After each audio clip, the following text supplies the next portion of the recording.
जय हिंद, वंदे मातरम। नमस्कार साथियों, आप सभी का अपने अवतार HD7054 में स्वागत है। और दोस्तों, आज आपके लिए लेके आया हूँ बहुत ही महत्वपूर्ण दोस्तों मॉक टेस्ट कराएंगे। इस मॉक टेस्ट में हम 25 क्वेश्चन कराएंगे। आप लोगों को हर एक क्वेश्चन का बिल्कुल सही आंसर करना। ये मॉक टेस्ट हमारा रहेगा यूपी ट्रिपल पेट, यूपी पुलिस, हिंदी के दोस्तों सभी एग्जामों के लिए बहुत ही महत्वपूर्ण है। तो इसको दोस्तों बहुत अच्छी तरह से आप लोगों को करना है। अब दोस्तों ज़्यादा टाइम बचा नहीं है परीक्षा के लिए यूपी ट्रिपल पेट की। तो दोस्तों आपको ज्यादा से ज्यादा क्या करने, मॉक टेस्ट करने हैं। तो जिससे क्या है दोस्तों, अधिक से अधिक क्वेश्चनों की प्रैक्टिस होती रहे। तो दोस्तों अब चलते हैं अपने दोस्तों टेस्ट की ओर। हमारा मॉक टेस्ट क्या है आज का, अब चलते हैं क्वेश्चन नंबर 1 की ओर। पहला क्वेश्चन हमारा क्या है, निम्नलिखित में से कौन सी बोली अथवा भाषा हिंदी के अंतर्गत नहीं आती है, ये आपको बतानी है। Option number A Kannauji, option number B Bangru, option number C Telugu, option number C option number D Awadhi. तो सभी लोग इसका राइट आंसर करेंगे क्वेश्चन नंबर 1 का। देखिए दोस्तों, यहाँ पे क्वेश्चन नंबर 1 की बात करते हैं। जो कन्नौजी है दोस्तों, कन्नौजी और बांगरू ये हमारी हिंदी के अंतर्गत आती है। किस हिंदी के अंतर्गत आती है?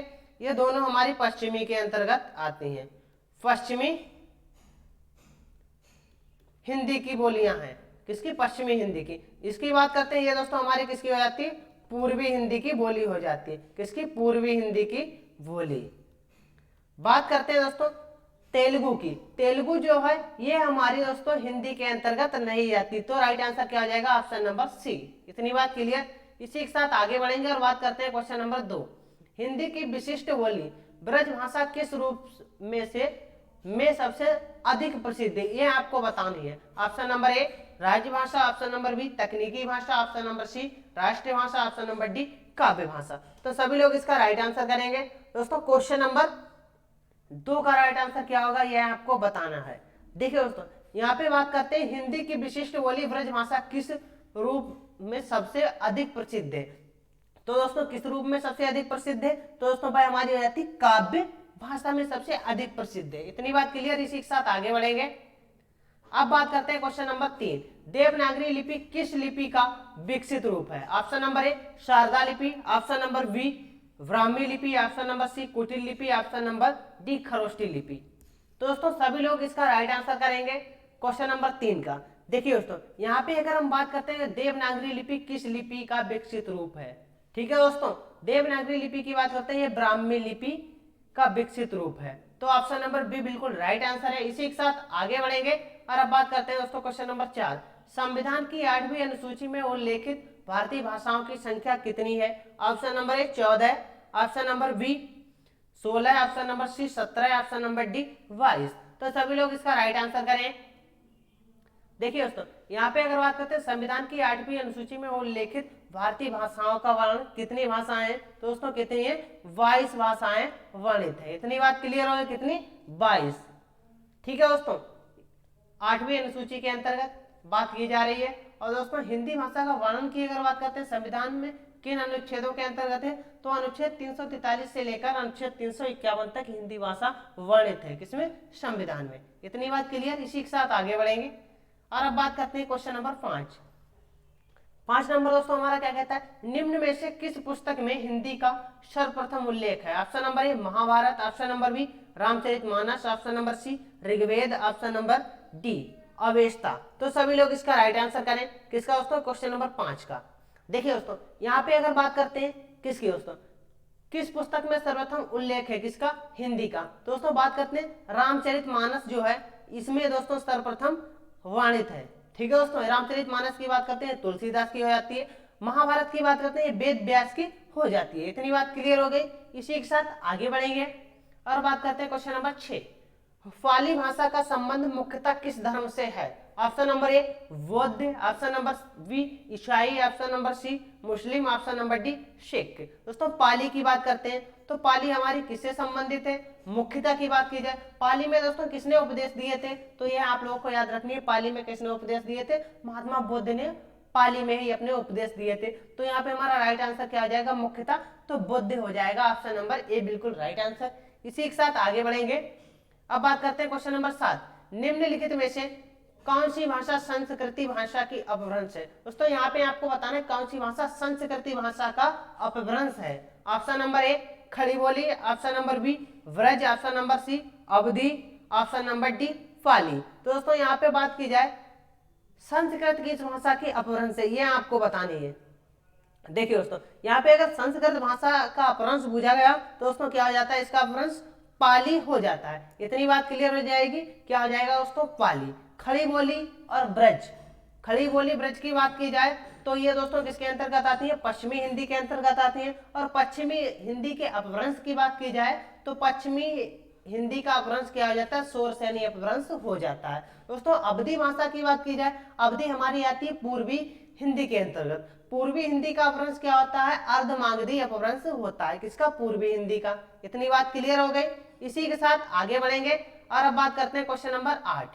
हिंदी किस भाषा की उत्तराधिकारिणी है? Option number A Sanskrit, option number B Urdu, option number C Pali Prakrit, option number D Punjabi. तो क्वेश्चन नंबर 8 का सभी लोग राइट आंसर करेंगे। दोस्तों पूछा गया हिंदी किस भाषा की उत्तराधिकारिणी है। दोस्तों ये क्वेश्चन घुमा के दे दिया गया, अगर सीधे आपसे बोल दिया जाता तो आप लोग इसका आंसर बहुत ही जल्दी से दे देते। देखिए दोस्तों यहाँ पे पूछा गया उत्तराधिकारिणी, तो दोस्तों किसकी है, संस्कृत की। इसे क्वेश्चन दे दिया था हिंदी भाषा की आदि जननी किसे कहा जाता है, तो दोस्तों आप लोग खट से आंसर देते क्या, संस्कृति। यहाँ पे क्वेश्चन को घुमा दिया गया है, लेकिन दोस्तों कंफ्यूज नहीं होना, क्या दोस्तों, संस्कृत है। ठीक है दोस्तों, ऑप्शन नंबर ए बिल्कुल राइट आंसर। इसी के साथ आगे बढ़ेंगे। अब बात करते हैं क्वेश्चन नंबर 9। भारतवर्ष में हिंदी को आप किस वर्ग में रखेंगे? ऑप्शन नंबर ए राज्य भाषा, ऑप्शन नंबर बी राष्ट्रीय भाषा, ऑप्शन नंबर सी विभाषा, ऑप्शन नंबर डी तकनीकी भाषा। देखिए दोस्तों यहाँ पे भारतवर्ष में हिंदी को आप किस वर्ग में रखेंगे? दोस्तों भारतवर्ष की बात की जा रही है। दोस्तों यहाँ पे कंफ्यूज हो जाते हैं अधिकतर बच्चे, क्या करते हैं दोस्तों, राष्ट्रभाषा लगा देते हैं। लेकिन दोस्तों राष्ट्रभाषा में नहीं रखेंगे तो किस वर्ग में रखेंगे, राज्य भाषा में रखेंगे। ऑप्शन नंबर ए बिल्कुल राइट आंसर। इसी के साथ आगे बढ़ेंगे, बात करते हैं क्वेश्चन नंबर 10। मानक हिंदी से क्या तात्पर्य है? ऑप्शन नंबर ए साहित्यिक पुस्तकों की भाषा, ऑप्शन नंबर बी साधारण बोलचाल की भाषा, ऑप्शन नंबर सी विशिष्ट और क्या दोस्तों सुशिक्षित लोगों की भाषा। तो दोस्तों यहाँ पे बात की जाए मानक हिंदी से क्या तात्पर्य है, दोस्तों क्या तात्पर्य हो जाएगा, साहित्यिक पुस्तकों की भाषा। ऑप्शन नंबर ए बिल्कुल राइट आंसर। इसी के साथ आगे बढ़ेंगे और अब बात करते हैं क्वेश्चन नंबर 11।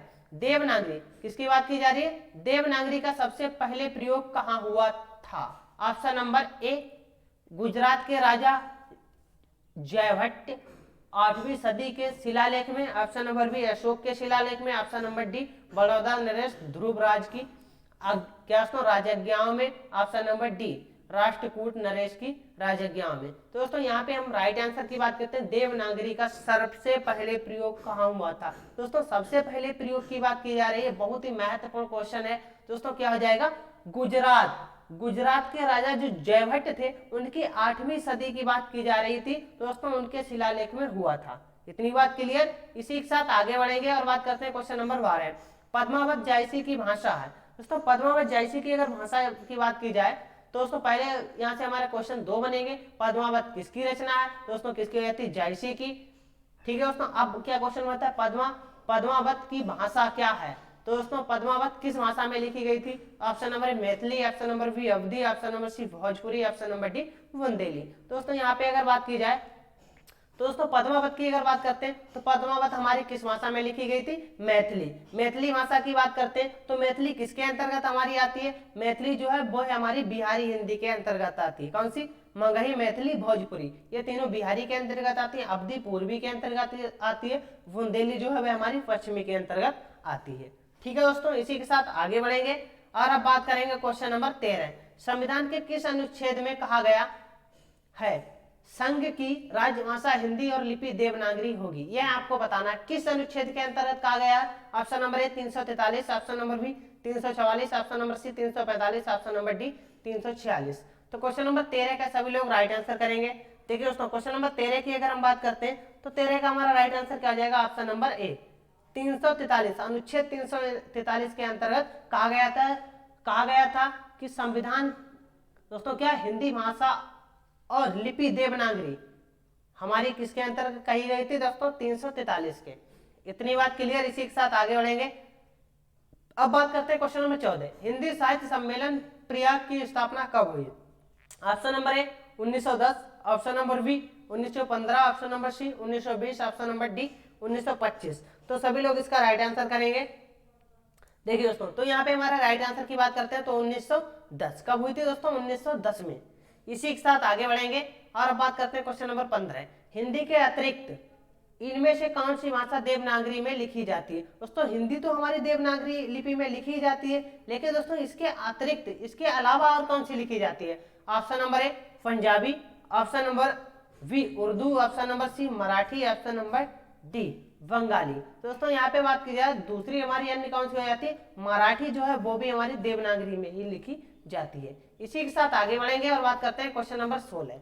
सूरदास का काव्य किस भाषा में है? दोस्तों पूछा गया सूरदास का काव्य किस भाषा में?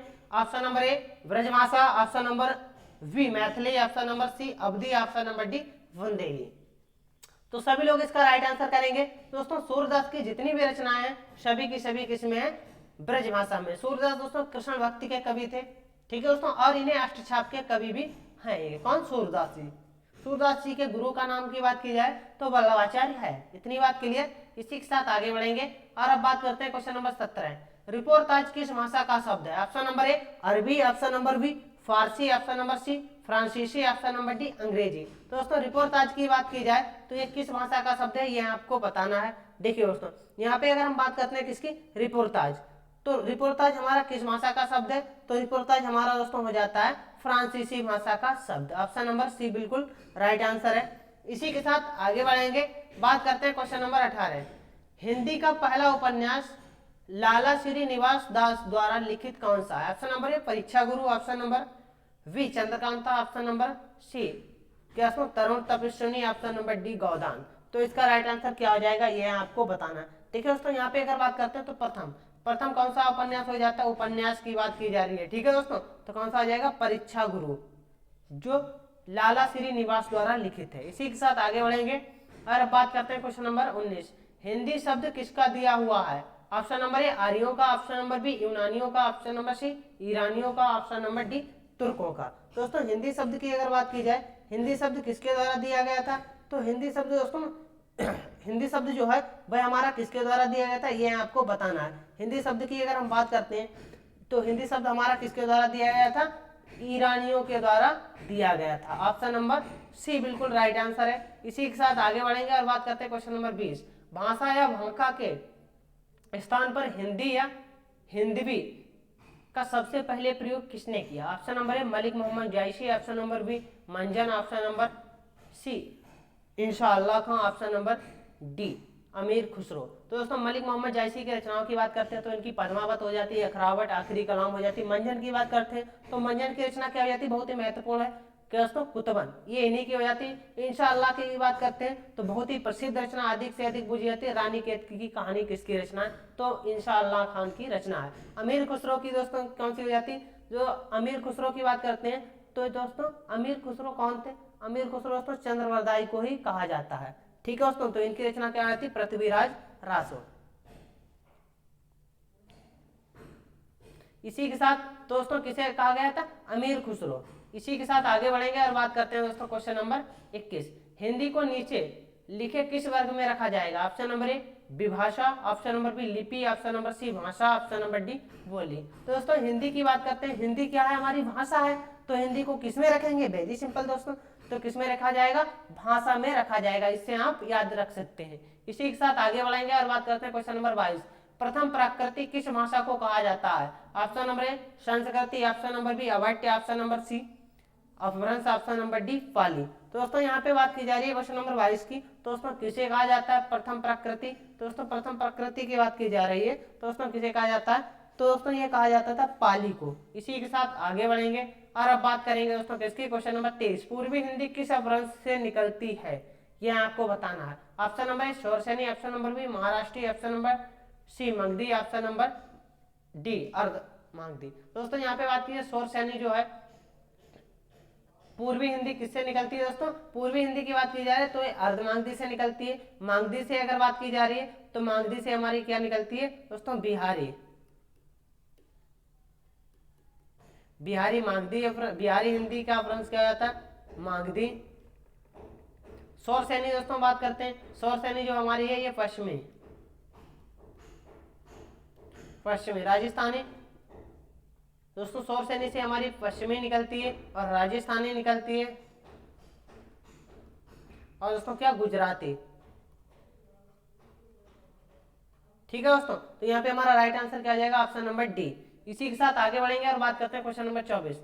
बोलने वालों की संख्या की दृष्टि से हिंदी का विश्व में कौन सा स्थान है? ऑप्शन नंबर ए दूसरा, ऑप्शन नंबर बी चौथा, ऑप्शन नंबर सी पहला, ऑप्शन नंबर डी तीसरा। दोस्तों विश्व की बात की जा रही है, किसकी? विश्व की। तो विश्व में बोलने वालों की संख्या दोस्तों कितनी है, कौन सा स्थान है? तीसरा स्थान। ऑप्शन नंबर डी बिल्कुल right answer.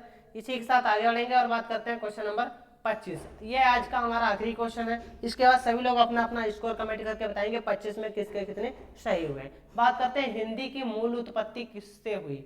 Option number A लौकिक संस्कृति, option number B Magadhi, option number C वैदिक संस्कृति, ऑप्शन नंबर डी पाली। तो दोस्तों हिंदी की मूल उत्पत्ति की बात की जाए, किसके मूल की अगर बात की जाए तो दोस्तों वैदिक संस्कृति से हुई है। ऑप्शन नंबर सी बिल्कुल राइट आंसर है। दोस्तों आज की क्लास कैसी लगी सभी लोग कमेंट करके बताएंगे। और दोस्तों इसी के साथ हम आपके लिए बहुत ही दोस्तों जबरदस्त क्वेश्चन लेके आते रहेंगे। आज के लिए सभी दोस्तों को मेरी तरफ से जय हिंद, जय भारत।